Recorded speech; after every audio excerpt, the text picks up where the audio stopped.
Break के बाद आगे बढ़ेंगे खबरों में और बात एक और बड़ी खबर की। बालाकोट में एक विस्फोट हुआ है। संदिग्ध ये विस्फोट है मेंढर सेक्टर के बसोनी इलाके में ये विस्फोट बरामद हुआ है। सर्च ऑपरेशन के दौरान ये बरामद किया गया।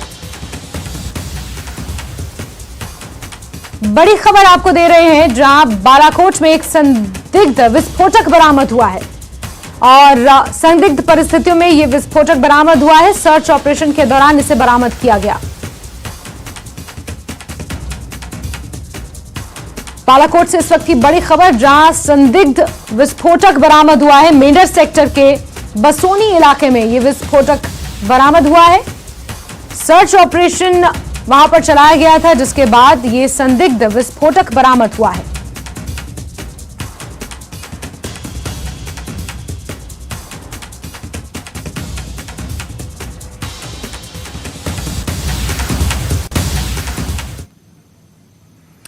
आगे बढ़ेंगे। कश्मीरी पंडितों के लिए आज कई ट्रांजिट एकोमोडेशन का उपराज्यपाल मनोज सिन्हा उद्घाटन करेंगे। बारामूला, बांडीपोरा, शोपियान और गांदरबल जिले में कॉलोनियां बनाई गई हैं।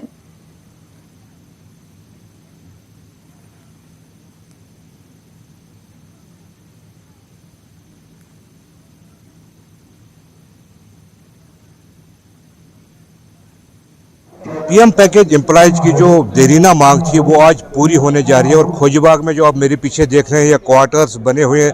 करीब 320 क्वार्टर्स हैं, 320 फैमिलीज यहाँ पे रहेंगी और आज लेफ्टिनेंट गवर्नर मनोज सिन्हा इसका इनाग्रेशन कर रहे हैं और कुछ लोग यहाँ पे हैं पीएम पैकेज एम्प्लॉयज, जिनसे हम बात करना चाहेंगे कि कितनी खुशी की खबर है आज जो लेफ्टिनेंट गवर्नर साहब इसका इनाग्रेशन करने जाए और कितना खुश हैं वो।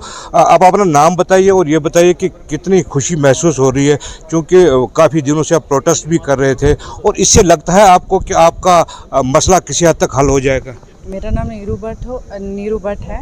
मैं यही कहना चाहूँगी कि गवर्नमेंट की तरफ से बहुत ही अच्छी पहल हुई है कि एकोमोडेशन पे ज़्यादा जोर दिया जा रहा है, क्योंकि अगर नौकरियां गवर्नमेंट ने बोला है यहाँ पे रिहैबिलिटेशन, इन्होंने रिहैबिलिटेशन पैकेज का नाम दिया है तो ओब्वियसली इनको रिहैबिलिटेट करना पड़ेगा, इनको यहाँ पे हमें बसाना पड़ेगा। उसके लिए तो एकोमोडेशन बहुत ज़रूरी है। 12 साल से एकोमोडेशन पर कोई गवर्नमेंट ध्यान नहीं दे रही थी, मगर ये गवर्नमेंट बहुत ही सीरियस हो गई है अब एकोमोडेशन के रिलेटेड। अब बारामूला में आज इनॉग्रेशन है, बहुत ही अच्छी बात है यहाँ के लोगों के लिए जो यहाँ पे पीएम पैकेज एम्प्लॉयज़ हैं उनको अगर ये एकोमोडेशन मिल रही है तो बहुत ही अच्छी बात है। मगर जो अभी भी किराए पे जो लोग रह रहे हैं उनको थोड़ा सा सिक्योरिटी बेसिस पे उनको अभी भी डर लगता है। अगर उनको भी एकोमोडेट किया जाए तो ये हमारे लिए भी अच्छी बात होगी और गवर्नमेंट के लिए भी अच्छी बात होगी। तो आप समझ रहे थे, हम अभी बात कर रहे थे चूँकि खतरा है, अभी भी आप सोच रहे हैं कि हालात उस हद तक ठीक हो गए हैं, क्योंकि यहाँ पे रहेंगे आप फिर भी बाहर निकलना है या ड्यूटियों पे जाना है, आप समझते हैं कि माहौल सिक्योर है अभी? देखिए, जान भी तो पता नहीं होता है किसको कब कहाँ पे जाएगी। टारगेट किलिंग का है, मतलब यहाँ पे खतरा है, ओब्वियसली यहाँ पे खतरा है। यहाँ अगर एकोमोडेशन बनती है तो 50% तो सिक्योरिटी होगी। जो 50% जब हम यहाँ से बाहर निकलेंगे तो उतनी सिक्योरिटी की गारंटी ना गवर्नमेंट दे सकती है ना हम खुद लोग दे सकते हैं। तो मगर ये चीज़ हम गवर्नमेंट जो है, आज की प्रशासन जो है बहुत ही सीरियस है कश्मीरी पंडित के मुद्दों को लेकर, उनकी जानों को लेकर। हम ये नहीं बोलेंगे वो नज़रअंदाज कर रहे हैं, बहुत ही अच्छे तरीके से वो कर रहे हैं, जितना हो सके वो कंट्रोल कर रहे हैं यहाँ के टेरर को। मगर ये जो टारगेट किलिंग का जो सिलसिला है वो तो कहीं ना कहीं थम नहीं रहा है, वो चलता जा रहा है। बट जैसे कि यहाँ पे कंजंग होते थे, स्ट्राइकें होती थी, यहाँ की टूरिज़्म इफ़ेक्ट में आती थी, यहाँ की इकोनॉमिक जो डेवलपमेंट नहीं हो रही थी कश्मीर में। मगर इस गवर्नमेंट के आने से ये चीज़ें बहुत ही कहीं ना कहीं हद तक ये कम हुई है। अब यहाँ की जो लोग हैं डेवलपमेंट की तरफ बढ़ रहे हैं। मगर हाँ, हमारे लिए ये बहुत ही ज़्यादा प्रॉब्लमेटिक है। हमारे लिए जो ये टारगेट किलिंग है वो एक है मुद्दा और वो अभी भी हम उस चीज़ से डरे हुए हैं। जो लोग पीएम पैकेज एम्प्लॉय जो किराए पे रहते हैं उनकी रातों की नींद उड़ जाती होगी कि कोई वहाँ से ना आए, यहाँ से ना आए। एटलीस्ट जब ये अपनी एकोमोडेशन में रहेंगे, अंडर सिक्योरिटी कंडीशन में रहेंगे, सिचुएशन में रहेंगे, तो मुझे लगता है कि 50 से 60% 100% सिक्योरिटी है अकाउंट। क्योंकि जैसा नाज़रीन आपने देखा कि इनका यही कहना है कि उनके खदशात जो थे सिक्योरिटी को लेकर या दूसरी परेशानियां हैं वो हल हो जाएंगी। हमारे साथ एक और जो है पीएम पैकेज एम्प्लॉयज, इनसे हम बात करेंगे। इनका काफ़ी देर से मुतालबा था कि एक सेफ और सिक्योर एटमॉस्फेयर उनको प्रोवाइड किया जाए। इन्हीं से बात करेंगे। आप जी आप बताइए, अपना नाम बताइए और जो आज यहाँ पे इनॉग्रेशन होने जा रही है इन क्वार्टर्स की, कितना फ़ायदेमंद रहेगा एक पीएम पैकेज एम्प्लॉयज़ के लिए? देख लिए सजाद साहब, आपने बहुत सारी स्टोरीज़ हमारी कवर की है। हम पिछले 8-10 सालों से स्ट्रगल कर रहे थे इस चीज़ का, क्योंकि जो ऑलरेडी आपने खुद स्टोरीज़ की हैं, जो हमारे पास ट्रांजिट कैंप है वो फिजिबल नहीं है रहने के लिए। तो ये गवर्नमेंट ने एक अच्छा इनिशिएटिव लिया। 336 क्वार्टर बनने वाले हैं, बन गए हैं, ऑलमोस्ट 90% कंप्लीट है। बहुत जल्दी अलॉटमेंट भी हो जाएगी और ये अच्छा एक स्टेप है, ताकि हम मतलब दो पर्सपेक्टिव से ये हो जाएगा कि एक तो सिक्योर भी रहेंगे हम एक जगह और एक साथ, और दूसरी बात ये भी रहेगी कि जो कंक्रीट एकोमोडेशन है वो मिल जाएगा। सर्दियों में आपको पता है, आप हमारे पास आए कि क्या इशू होते हैं। और तीसरी बात ये होगी कि हम लोगों के साथ मिलकर रहेंगे, कि यहाँ टाउन में है और लोग हमारे साथ रहेंगे, मुस्लिम बरादरी के साथ होगी, तो इकट्ठे मिलकर रह के एक साथ हम ये कर सके। तो ये अच्छी बात है और हम उम्मीद करते हैं कि जल्द से जल्द ये अलॉटमेंट भी हो जाएगी। जी नाज़रीन, जैसे आपने देखा कि इनका यही कहना है कि ये कंप्लीट तो हो गए हैं, लेकिन 90% काम है और ये चाहते हैं कि बाकी काम भी जल्द से जल्द मुकम्मल हो जाए, ताकि जो पीएम पैकेज एम्प्लॉयज़ हैं, पीएम पैकेज के तहत यहाँ पे काम कर रहे हैं, मुख्तलिफ दफातर में, मुख्तलिफ महकमों में काम कर रहे हैं, उनको एक सेंस ऑफ सिक्योरिटी मिले और वो ताकि वो अपना जो है काम काज, अपनी ड्यूटी अच्छी तरह सर अंजाम दे सकें। न्यूज़ 18 जम्मू कश्मीर के लिए बारामूला से मैं सज्जाद हुसैन। और 23 आतंकियों के खिलाफ गैर जमानती वारंट, जम्मू एनआईए कोर्ट ने जारी किया वारंट। किश्तवाड़ पुलिस ने हासिल किया वारंट। आतंकवादी फिलहाल पीओके से कर रहे हैं ऑपरेट। इसी साल मार्च में भी जारी किया गया था वारंट।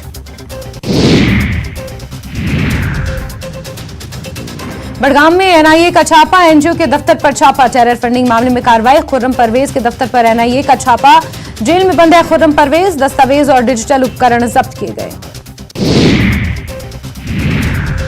एम्स जम्मू का काम लगभग पूरा हो चुका है। इस साल अक्टूबर के महीने में एम्स काम करना शुरू कर देगा। एम्स के अध्यक्ष YK गुप्ता ने न्यूज़ 18 के साथ की एक्सक्लूसिव बातचीत।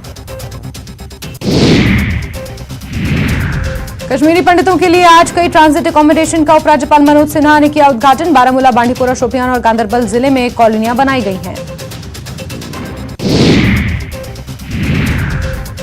पंजाब के पूर्व मुख्यमंत्री प्रकाश सिंह बादल का निधन, उन्होंने 95 वर्ष की आयु में ली अंतिम सांस। राष्ट्रपति और प्रधानमंत्री ने शोक किया व्यक्त। पंजाब के पूर्व मुख्यमंत्री और शिरोमणि अकाली दल के संरक्षक प्रकाश सिंह बादल का निधन, शोक की लहर। केंद्र सरकार ने 2 दिनों के राष्ट्रीय शोक की घोषणा। प्रकाश सिंह बादल का निधन, पूर्व सीएम प्रकाश सिंह बादल का निधन, राजनीतिक जगत में शोक की लहर। पीएम मोदी ने दी श्रद्धांजलि। चंडीगढ़ में अंतिम दर्शन, भटिंडा में होगा अंतिम संस्कार। उपराज्यपाल मनोज सिन्हा ने कहा, पंजाब के पूर्व मुख्यमंत्री श्री प्रकाश सिंह बादल के निधन से अत्यंत दुखी हूं। उनके निधन से देश ने एक प्रतिष्ठित नेता खो दिया है, जो हमेशा जमीनी स्तर से जुड़े रहे और दलितों के कल्याण के लिए प्रतिबद्ध रहे। उनके परिवार और प्रशंसकों के प्रति गहरी संवेदना। उमर अब्दुल्ला ने ट्वीट कर प्रकाश सिंह बादल साहब के निधन पर शोक व्यक्त किया। उमर अब्दुल्ला ने कहा कि अपने पिता के साथ सरदार प्रकाश सिंह बादल के निधन पर शोक व्यक्त करता हूं। प्रकाश सिंह बादल जी पंजाब के सबसे बड़े नेता और स्वतंत्र भारत के महान नेताओं में से एक थे। मेरे दादा और पिता दोनों का उनके साथ बहुत गहरा संबंध था। उनका जाना वास्तव में एक युग का अंत है। पंजाब के पूर्व मुख्यमंत्री प्रकाश सिंह बादल के निधन पर कविंदर गुप्ता ने ट्वीट कर भावपूर्ण श्रद्धांजलि दी। कविंदर गुप्ता ने कहा कि 11 बार विधायक एवं 5 बार पंजाब के मुख्यमंत्री रहे सरदार प्रकाश सिंह बादल के देहांत पर दुख हुआ। पंजाब की राजनीति में एक बड़ा कद था उनका। सेक्स रैकेट का भांडाफोड़, हंदवाड़ा पुलिस ने शेरीपोरा कराला गुंड इलाके में किया भांडाफोड़। पुलिस ने एक दंपत्ति समेत 5 लोगों को किया गिरफ्तार। 47,800 रुपए बरामद। लेह में Y20 प्री समिट आज से 30 देशों के 100 से ज्यादा प्रतिनिधि ले रहे हैं हिस्सा, सभी तैयारियां पूरी। जम्मू कश्मीर के उपराज्यपाल मनोज सिन्हा ने CCS में चयनित अभ्यर्थियों के बीच नियुक्ति पत्र बांटे, अधिकारियों को दी सलाह देश को विकास के पथ पर ले जाने का काम करें, जम्मू कश्मीर के लोगों की इच्छाओं का पूरा ध्यान रखें।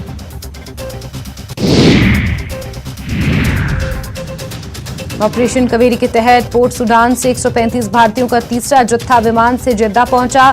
जेद्दा पहुंचे सभी लोगों के लिए भारत की आगे की यात्रा जल्द होगी शुरू।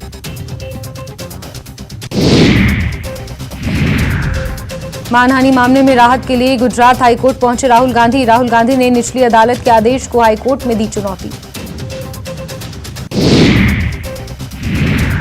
राजस्थान के भरतपुर में लगातार जारी रहेगा सैनी समाज का आंदोलन। अब मृतक मोहन सिंह के परिवार के लिए 3 मांगों को लेकर धरना, मुआवजा, नौकरी और शहीद का दर्जा देने की मांग। महंगाई राहत कैंप के दूसरे दिन सीएम गहलोत ने किया निरीक्षण, लाभार्थियों से की बातचीत। बोले देश भर में हो रही है प्रदेश की योजनाओं की चर्चा।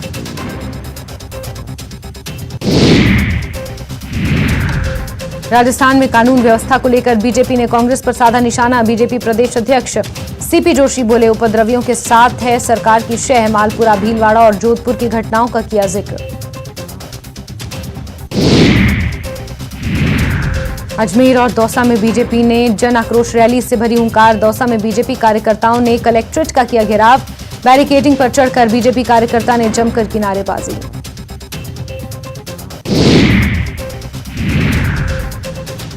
दौसा में भारतीय जनता पार्टी की ओर से जन आक्रोश महाघेराव कार्यक्रम हुआ, जिसे बीजेपी के पूर्व प्रदेश अध्यक्ष अशोक परनामी, सांसद जसौकर मीणा और सुखबीर सिंह जौनपुरिया सहित बीजेपी नेताओं ने जनसभा को संबोधित किया और कांग्रेस पर जमकर निशाना साधा।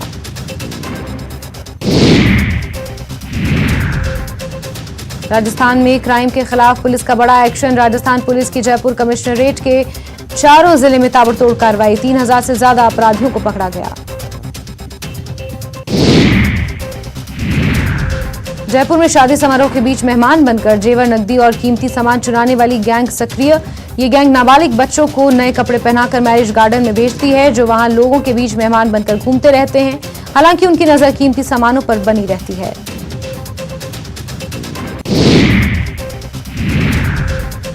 बीकानेर के पुगल क्षेत्र में किन्नर समाज के लोगों से मारपीट और उन्हें परेशान करने का विरोध में किन्नरों ने जिला कलेक्ट्रेट में प्रदर्शन किया और एसपी को ज्ञापन सौंपकर दोषियों पर कार्रवाई की मांग की।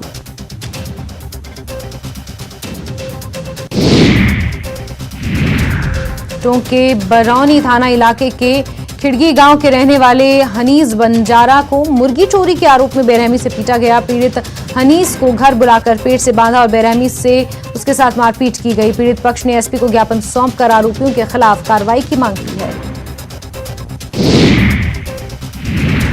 जयपुर में वर्ल्ड एनिमल प्रोटेक्शन संस्थान की ओर से आमेर महल पर हाथी राइड को लेकर प्रेस कॉन्फ्रेंस की गई, जिसमें महल पर हाथियों की राइड को पशु क्रूरता का हिस्सा बताया गया।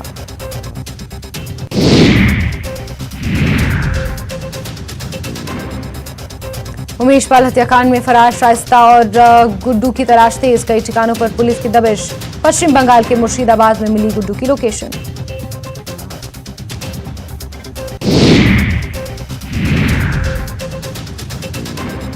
उत्तर प्रदेश पुलिस का अतीक अहमद के गैंग IS 227 पर बड़ा पर्दाफाश।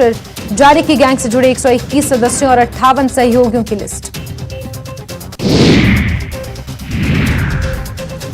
कर्नाटक में धुआंधार चुनाव प्रचार करेंगे सीएम शिवराज। आज 3 विधानसभा क्षेत्र में चुनावी जनसभा।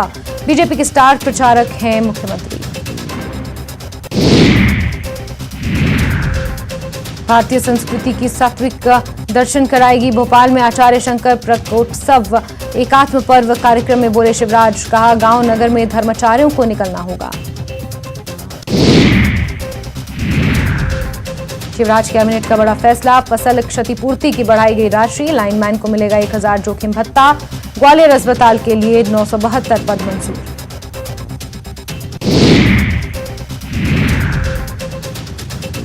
भोपाल में खेत में पराली जलाने पर रोक। कलेक्ट्रेट के नियम तोड़ने पर कार्रवाई के निर्देश। प्रदूषण और आग के खतरे को देखते हुए लिया गया फैसला।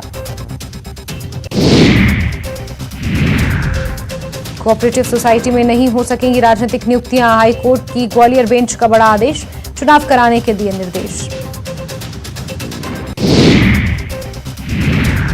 भोपाल में संविदा स्वास्थ्य कर्मचारियों की हड़ताल, नियमितीकरण, ईपीएफ, स्वास्थ्य बीमा की मांग, टीकाकरण समेत कई कामकाज प्रभावित। ग्वालियर में पति पत्नी ने फांसी लगाकर की खुदकुशी, भोपाल में भी एलएनसीटी कॉलेज के छात्र ने हॉस्टल में किया सुसाइड, मामले की जांच में जुटी पुलिस।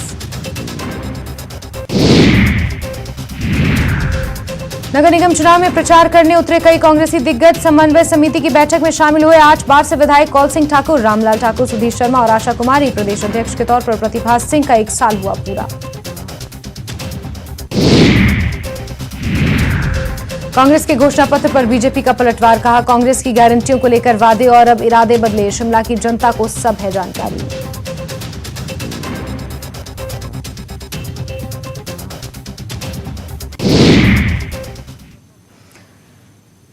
और इसी के साथ बुलेटिन में फिलहाल के लिए बस इतना ही, लेकिन जम्मू कश्मीर, लद्दाख, हिमाचल के साथ साथ देश दुनिया की खबरों के लिए आप जुड़े रहिए न्यूज़ 18 JKLH के साथ। नमस्कार।